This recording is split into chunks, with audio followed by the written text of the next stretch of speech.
All right, Shalom, welcome to another Expert Inside interview. My name is John Golden from SalesPOP, online sales magazine, and Pipeliner CRM, joining you as usual from a sunny San Diego. And today, I'm delighted to be joined from across the pond, as they like to say here in America, by Bianca Best, who is in Surrey in the UK. How are you doing, Bianca? Great to be here, and it is not sunny, it is nighttime, it is dark, it is frosty, but lovely to meet you. Yeah. Well, actually, my home city of Dublin, I think, broke its records of having like 10 or 11 days of no sunshine recently. I know, this is why I'm coming to the States on Friday. I Yeah, need to leave the darkness behind. exactly. And Bianca, you're an award-winning thought leader, global executive, mother of four, international speaker, highly credentialed coach, and champion of graceful productivity.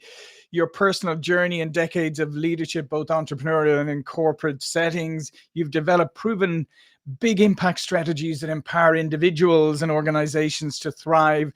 And you're on a mission to eradicate the global burnout epidemic, believing that work should be a joy, not a struggle. And your book, Big Impact Without Burnout, releases when? Woo, here it is. So it's out on March the 11th, next Excellent. week. Fantastic. So let's get into it. Let's talk a bit about your own journey for a moment, and about. I mean, you said you've been through the boom bust mode in your career, right? Absolutely. So what was the turning point when you suddenly sort of thought, okay, this isn't working? Look, I think it just comes down to I'm ambitious, proud to be Hmm. ambitious, and have always leaned into whatever's interested and energized me. What we don't get taught at school is as life expands, which it inevitably will, we Hmm. need to self moderate and regulate and have self accountability for how we cope with that expansion. So life expands in terms of the work that we do, the responsibilities that we have. It expands in terms of our knowledge, our constant studying and learning. It also expands in terms of life stuff, Hmm. like how to own a home, how to do DIY, how to have a mortgage. It also expands in terms of relationships, how to get married or not, how to get divorced nicely, kindly, how to become a parent, how to be a pet owner, all this stuff. Life expands, expands, expands. And I was someone who leaned into life with vigor. I am someone who does that. I still do that. But along my journey of firstly launching a business from the seeds of an idea into an omni-channel global business across a decade, and then corporate ascendancy across a decade, along the way, I kept burning out. I kept slamming into walls of burnout where I wouldn't get the common cold, I would get a flu or a Right. pneumonia. And it kept from my mid 20s through to my mid 30s, really, whilst I was expanding in all these gorgeous, juicy ways, and life on the outside looked phenomenal. I was actually more and more catastrophically burning out. So it was not one particular moment, but it was a gradual case of me learning, well, I don't want to shrink any of my dreams and ambitions, but how can I gracefully sustain success and make sure that I can be healthily productive and keep on having the impact that I want to have. So that was a gradual journey that got me to the place in 2015 where I had my last burnout. And then everyone started asking me, how can you have a corporate career and run a business and have Mhm. four children and jog every morning and still be smiling? What are you doing? So I bottled it up, and that's what's become the burnout business.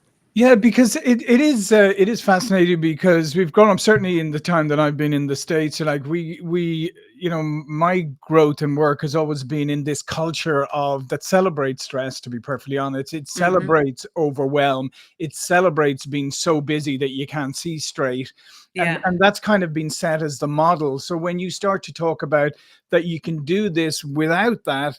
It runs very counter to the culture that we've grown up in. Yeah. And I grew up in the 80s where it was a Mhm. work hard, play hard. Yeah, We yeah. didn't self-preserve. We just kept on pushing and pushing for that level of success that was always extrinsically motivated. So the success factors like the status, the wealth, the hierarchy within the organization, those symbols that represent success but are extrinsically motivated, But until we actually define what success means for us on an individual level, we can never continue to output at the pace that society demands. Mhm. But when we're artfully selective and architecting our lives and focusing our attention and our energy in those realms that matter most, i.e., making impact in the areas that matter most, then funnily enough, we can sustain and we can have all the juicy impact. But it's up to us to say, no, I'm not just having 7 days holiday across a year. It's up to us to have the self-preservation as a priority. Yeah. So how do you go about that, challenging like those traditional notions maybe of success, or that is how how does big impact without burnout? How does that work?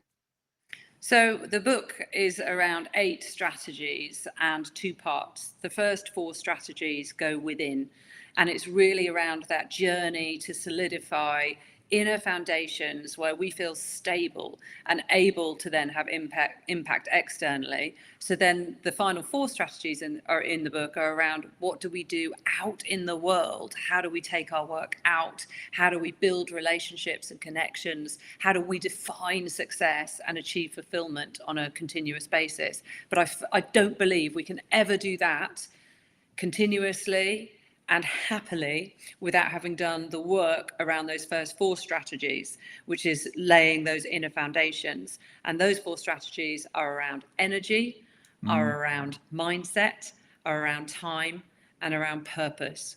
And they're absolutely key. I firmly believe this to any level of sustainable success.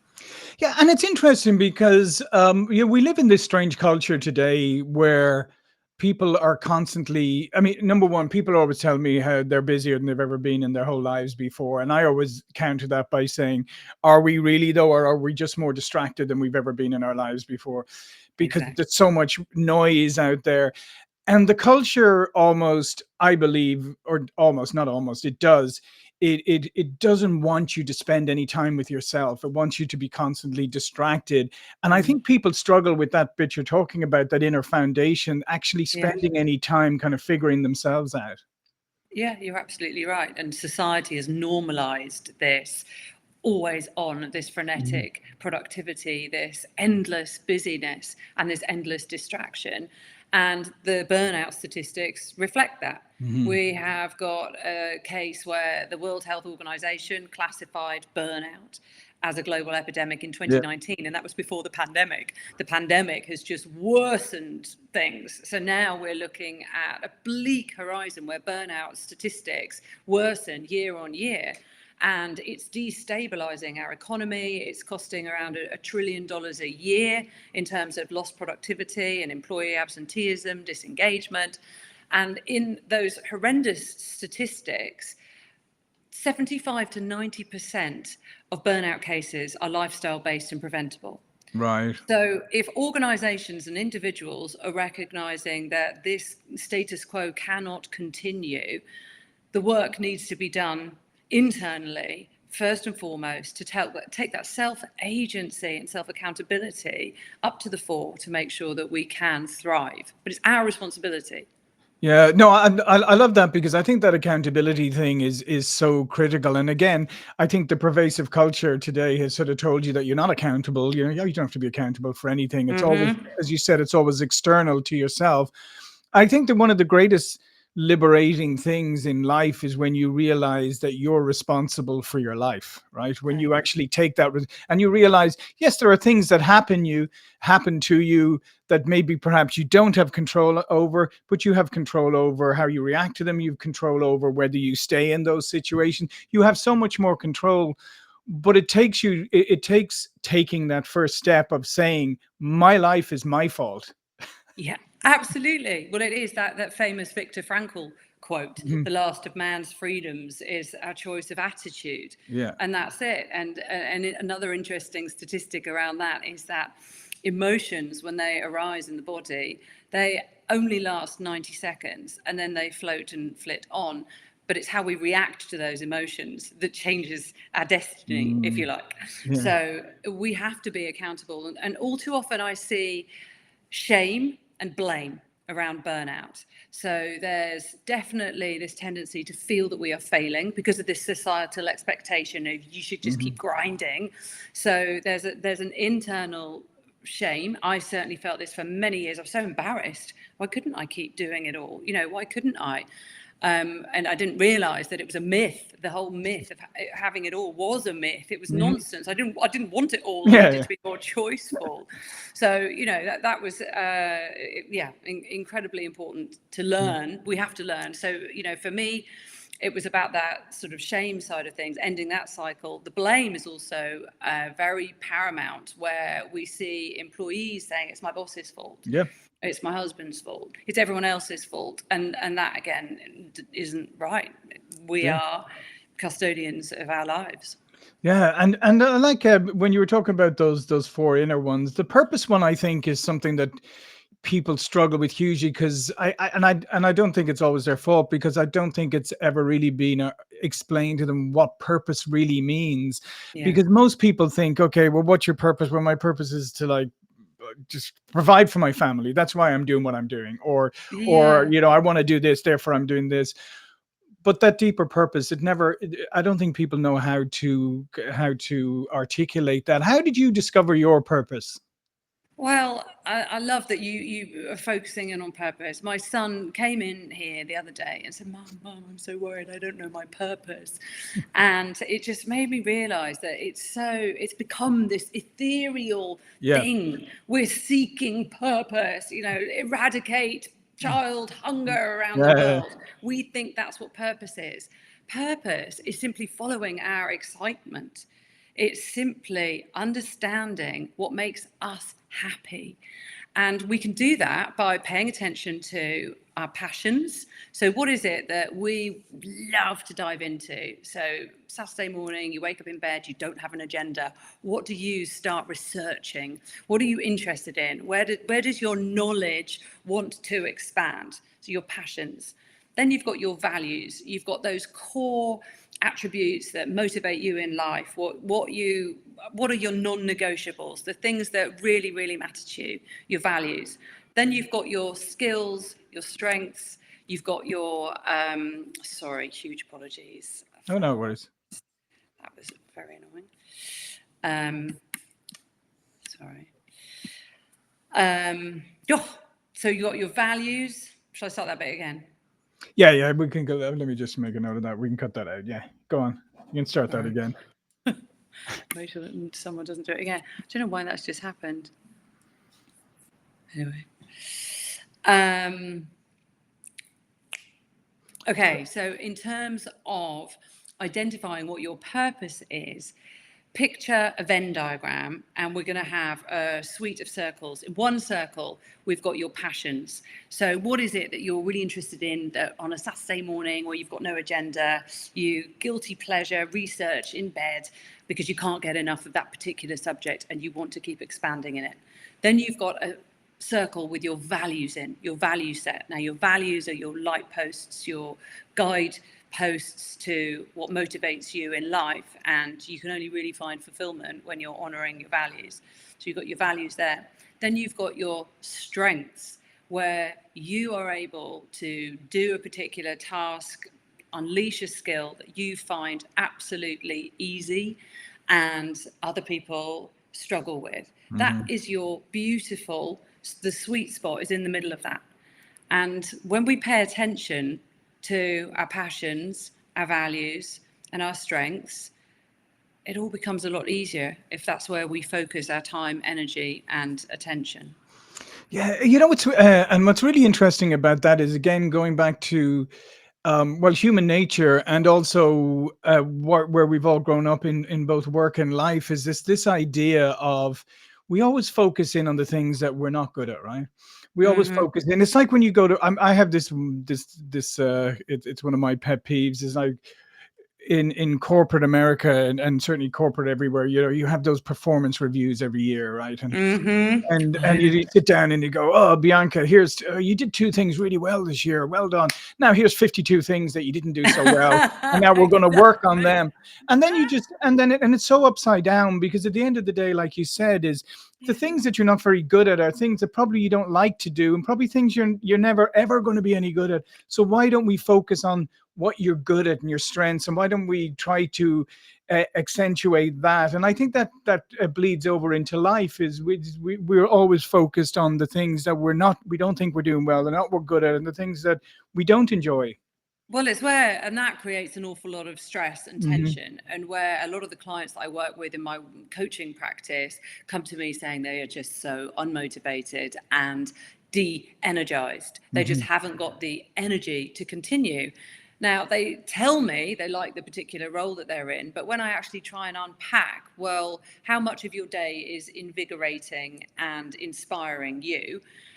If the proportion is wrong and 80% of the day is spent doing tasks that you're not good at, you're not very excited by, then naturally your energy reserves are going to be depleted and you're going to be in a state of stress because you're pushing and contorting uncomfortably into trying to deliver something that doesn't come naturally. Hmm. However, if you put someone in a role where they are 80% on fire, using their skills, their strengths, their passions, their interests, and there will always be that 10 or 20% Sure. of the tax return or the admin or whatever it is. But if the proportion is more skewed towards that which is naturally energizing, then you don't see cases of burnout. And you have this great concept here that I wanted to come to as well, is graceful productivity. I mean, that's a Mm-hmm. great phrase. What does that mean in practice? Well, it's stepping out of the freneticism that has been absolutely normalized, especially post-pandemic. I Hmm. mean, during the pandemic, we slipped into 11-hour working days. That was the norm. We all know about the sort of blurred lines Hmm. between at home and work.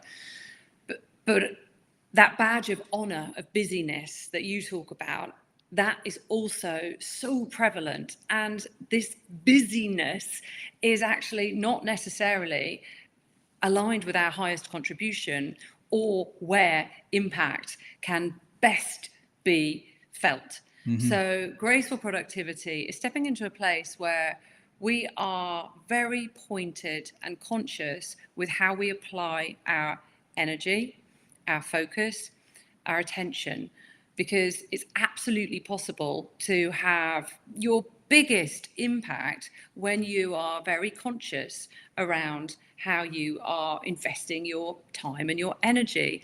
And fundamentally, for me, it comes down to energy management over and above time management. Because if you're following your energy, you are following your highest excitement, what matters most to you, what honors your values when you're in your integrity, then you have an abundance of energy anyway. Hmm. And so you're able to operate and glide through life with more grace. And that's really my mission, is to try and inspire people who are overwhelmed and feeling they fear they can't launch another business. They don't want to get a promotion because they don't want any more on their plates. Uh, I'm trying to inspire the optimism that actually, if you revere and respect your energy and that becomes the priority, then actually you can have success with grace. You can just flow into graceful productivity and you can still have incredible output. I'm not saying we need to diminish yeah. that, but it's got to be aligned with what energizes you. Yeah, and I love that you just mentioned that, because I talk about this sometimes. Like, we often talk about fear of failure, but I was to say, like, fear of failure, sure, but fear of success is a real thing too. Exactly what you just articulated. Like, oh, I want this and I'm going to get this, but then, like you said, oh, but how am I going to handle it because it's going to expand? Maybe it means I have to move. Maybe it means I have to do something different, and Yeah. suddenly, and as you said, I mean, approaching those things differently. Why does it have to be? Why does success have to be a Yeah, a negative to you? struggle. Yeah, Yeah. yeah. It shouldn't be the struggle that it is for so many people. And I've just learned it's when you come back into your integrity. I mean, I had a jump when I sold my first business and I leapt into corporate.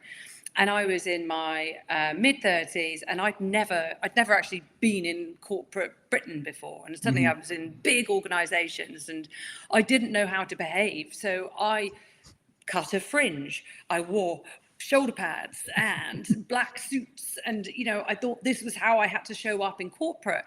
And unsurprisingly, I was exhausted because I wasn't being myself. I was putting on this sort of protective personality that this is Bianca in a corporate environment, because Mhm. I had assumptions that that's what I needed to do and who I needed to be. And it didn't work. It really didn't work. And ironically, the more I stepped into, well, hang on a minute, these are my values, this is who I am, and I don't like this environment, so I need to change organizations, or this particular culture doesn't chime with what I actually really value and cherish. I had to make changes and decisions, but the more I stepped into being me, the easier and the more fun it all became, and the more the energy abounded, and the burnout stopped.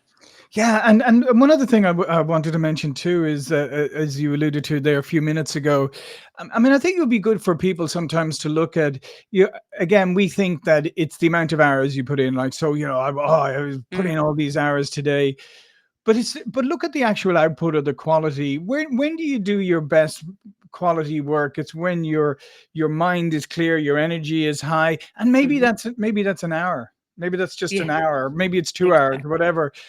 Yeah, And to be yeah, honest, I've always found that myself. Like, I find, you work in these fantastic spurts and you're on fire and you're just doing stuff. And then other times you're not. And I think if people yeah. paid a bit more attention to that, they realize that the work that they're doing in those concerted blocks is probably outweighs all the other work they're doing. Absolutely. It's that focus and it's that flow. And I talk a lot when I do my keynotes about the Greeks had two words for time: chronos and kairos. Hmm. Chronos time was that chronological tick, tick, tick, tick, Hmm. tick, tick, linear time. And then kairos time is what you just described. It's that more nebulous, floaty, full time where time actually dissolves and Hmm. expands, and it's almost irrelevant because you're just absorbed in the present moment. And that's a beautiful state to be in. And if we can bring that into our lives, there's a grace in that.